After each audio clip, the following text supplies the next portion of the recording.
Bonjour à tous et à toutes et bienvenue sur Prédiction Crypto, la chaîne crypto qui est essentiellement dédiée à la lecture graphique en trading et non à la lecture graphique des news toutes pétées sur le net qui ne correspondent à rien. Aujourd'hui on va parler d'un sujet que vous avez sûrement entendu, c'est les résistances et les supports. J'utilise pas personnellement ces données là, mais c'est important de les rappeler parce qu'elles sont quand même utiles pour la suite de ma stratégie. Je sais qu'il y a énormément de traders en mousse sur le net qui tracent deux supports et deux résistances toutes pétées et qui disent c'est bon, je sais où ça va s'arrêter. Y a rien à développer, c'est de la merde, c'est tout. C'est bien plus compliqué que ça, je vous expliquerai pourquoi par la suite. C'est donc important de connaître comment ça se passe, et puis parce que ça fait des mois que j'écris les scripts et que vous allez voir ça prend du sens quand même, que j'ai pas fait tout ça pour rien. Encore une fois, je passe sur TradingView, ça sera bien plus simple de vous expliquer avec un marché concret. Petit rappel de la vidéo précédente, je vous avais dit qu'il y avait des V qui se formaient sur un marché. En l'occurrence, on en a ici un magnifique et on a un magnifique W comme je vous ai expliqué avant. J'ai pris cet exemple au pif, mais là pour le coup c'est quand même assez beau ce qui est en train de se passer. Ça me met la petite larmichette. Aujourd'hui on va parler de V, vous avez compris le principe j'imagine, c'est quand même pas compliqué, sinon les gars il faut retourner au CP. Le mec qui insulte les peu de followers qu'il a. Mais en revanche ce qu'on remarque aujourd'hui c'est que le marché a tendance à s'arrêter à des niveaux plusieurs fois au même endroit. Et donc si on prend deux points distincts par rapport au marché qui s'est arrêté à ce niveau-là, on peut tracer ce qu'on appelle un support ou une résistance. Je vous montre d'abord ce que ça donne et je vous explique ensuite. On a un bel endroit juste en bas là, à ce niveau-là, et du coup le deuxième, on va prendre le simple pour débuter, on va le tracer là, ça va être tout beau tout frais, deux jolis points qui se touchent et ça fait des bébés, nickel. Putain mec, il est minuit et demi et je fais des blagues de merde quoi. Et donc ces deux traits que je viens de tracer, c'est ce qu'on appelle des supports et des résistances. Vous avez sûrement déjà entendu parler de ces termes-là. La résistance, c'est un niveau de prix au-dessus desquels les prix ont du mal à se maintenir et où les vendeurs ont tendance à rentrer sur le marché, ce qui peut provoquer une baisse des prix. Et le support, c'est l'inverse. Vous vous rappelez de cet extrait de symétrie, tout fonctionne symétriquement dans un marché. Dans la plupart des cas, on dit que l'on rebondit sur ce support ou cette résistance parce qu'on vient toucher cette zone et ensuite on repart directement à l'inverse. Ce qui pourrait être intéressant par rapport à ce que vous avez dit avant, ça pourrait peut-être nous indiquer le top finalement notre V, parce que c'est un peu ça ce qu'on recherche, hein. C'est le but de ma stratégie. Je vous remets en condition au cas où vous auriez oublié. Ici on peut observer si vous voulez les bottoms de mon magnifique W qui se trace juste ici, parce qu'on remarque ici que le marché vient toucher plusieurs fois cette zone mais qu'il rebondit dessus pour refaire notre W. À l'inverse on se retrouve ici sur une magnifique résistance où justement on a magnifiquement deux points qui sont alignés qui forment une résistance, c'est-à-dire que cette zone là peut être potentiellement une zone où les acheteurs et les vendeurs vont rentrer. À ce stade de ma formation, ce que je vous dis là c'est très vulgairement expliqué. Pourquoi? Parce que quand vous tracez une résistance ou un support de cette façon-là, vous n'avez pas forcément la connaissance pour comprendre si ce support va rester identique à la suite ou s'il va justement complètement s'annuler. Ça arrive parfois que des supports ne correspondent plus à rien s'ils ont déjà été touchés. Là, je commence à rentrer dans les détails. C'est pour ça que je préfère rester très simple dans cette vidéo, mais que vous compreniez un peu le principe de support-résistance. Ça fait 18 fois que je le dis. Or, ce qu'on remarque ici, c'est qu'il n'y a pas que deux supports et résistances. Évidemment, il y en a des dizaines de milliers. Si vous voulez, il y en a un peu partout des supports et des résistances, mais en hourly, ça va surtout être des endroits où le marché va s'arrêter, comme juste ici, où là on observe pareil, un moment où le marché rebondit dessus, puis la traverse, et c'est là toute l'importance de ces paliers-là, quand on traverse un support ou une résistance, on la casse. Quand on casse une zone comme ça, une résistance devient un support et à l'inverse, un support devient une résistance. Je m'explique les amis. À ce niveau-là, je vous montre avec le doigt, alors que vous n'êtes pas là, je suis complètement con.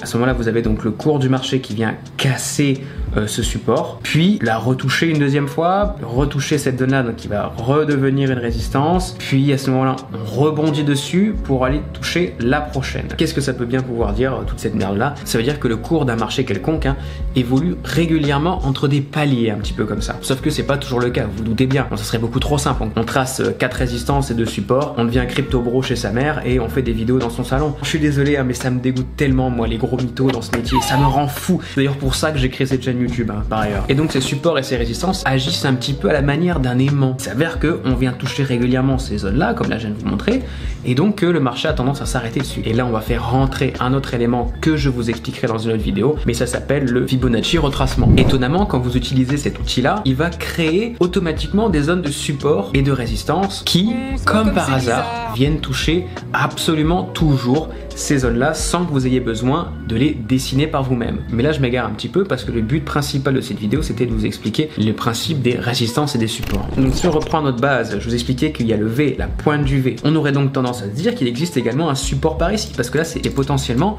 une pointe de V qui fait ça, on est d'accord. Et donc si on trace ici ce support, on se rend compte qu'effectivement il y a une chandelle un peu plus tard qui revient essentiellement toucher ce même point créé juste ici. Et donc ça les gars, il faut voir la première vidéo pour comprendre, qui vient toucher comme par hasard les mêmes endroits ici, mais par la suite, où est-ce qu'il est cette zone? Elle n'existe plus. Ce n'est plus la même de toucher cette zone de support ou de résistance en fonction de là où on est dans le schéma. Tout ça pour dire les amis que si on venait à tracer tous les tops de tous les V, on vient à tracer plusieurs résistances et supports un petit peu partout sur notre graphique. Quand on dépasse un petit peu une zone de support ou de résistance, c'est normal. On vient rarement toucher au centième de millième près le même montant que ce qui s'était produit un petit peu avant, sinon ça serait trop simple. Je zoome un petit peu et là on vient se rendre compte qu'on a dépassé cette zone, donc cette résistance ici, puisque le marché est venu la traverser par le bas, on l'a cassé, on est redescendu, on l'a recassé, puis ensuite on est redescendu, c'est le caca, mais on aurait tendance à dire que pour l'instant, potentiellement le marché pourrait aller jusqu'ici, à la prochaine zone. Donc. Or là c'est en train de se produire en temps réel, hein, le marché, hein.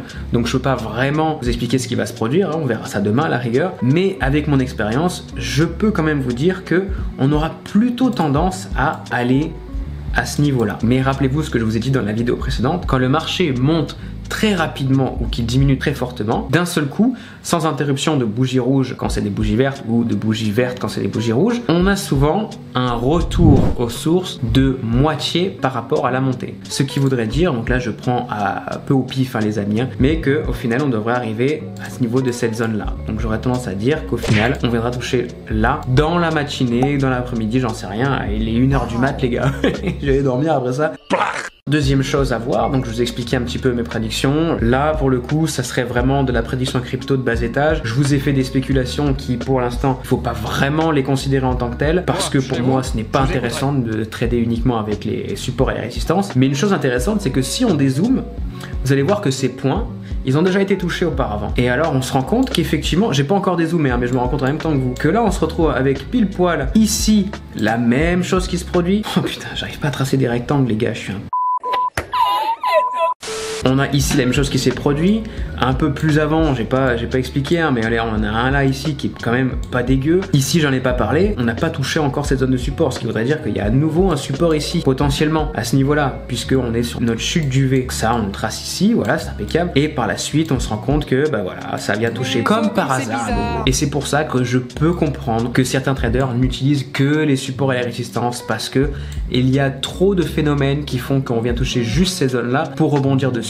Et ils les prennent en tant qu'exemple et ils se disent si cette zone vient être touchée, alors c'est forcément par la suite quelque chose qui va venir poser problème au cours de l'actif. Mais c'est pas vraiment le cas si vous voulez. Pour moi, je suis plutôt sur des résistances mobiles, donc c'est-à-dire qui évoluent avec le marché, plutôt que des résistances qui sont fixées là d'un coup et qui deviennent des points pivots, c'est comme ça qu'on appelle ça dans le trading, et qui permettent à n'importe quel trader de savoir où le marché va s'arrêter. Et ce n'est pas vraiment ce que j'utilise. Mais j'utilise à l'inverse, moi ce que je vous expliquais tout à l'heure, Fibonacci retracement, que je viendrai vous expliquer pendant des heures parce que c'est ultra important, et notamment le principe de vagues successives en crypto, d'autres indicateurs qui rentrent en jeu comme le Bollinger, le MACD, le RSI, tout ça que j'utilise un petit peu pour me situer sur le trading, mais pas pour prendre des positions. Ça ne sert à rien, toutes les stratégies bidons que vous trouvez sur le net, la MACD coupe l'angle à ce niveau-là, ça fait une bougie plus rouge que la noire avant, et ben il faut que je prenne une position en short à ce niveau. Ça ne marche jamais sur du long terme, c'est de la merde comme dit Caradoc, et je confirme.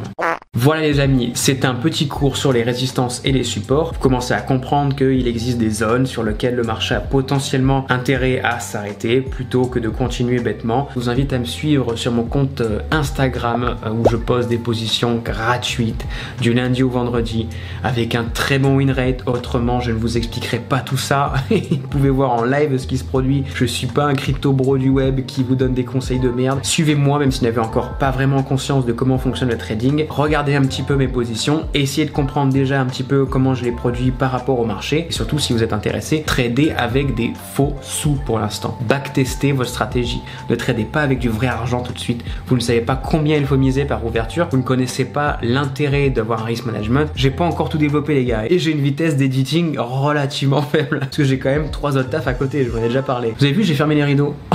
Putain, on dirait un grand-père le gars quoi. Bon allez, je vous fais un gros bec les amis, et à très bientôt pour la prochaine vidéo qui parlera peut-être des Bollinger, peut-être d'autres choses. Je me suis un petit peu envolé sur mon script donc je peux pas vraiment vous dire. Allez ciao, à plus. J'arrive pas à le supprimer ce putain de... Attends, j'appuie sur le bouton. Oh frère, je suis un débile mental. Je suis un débile les gars.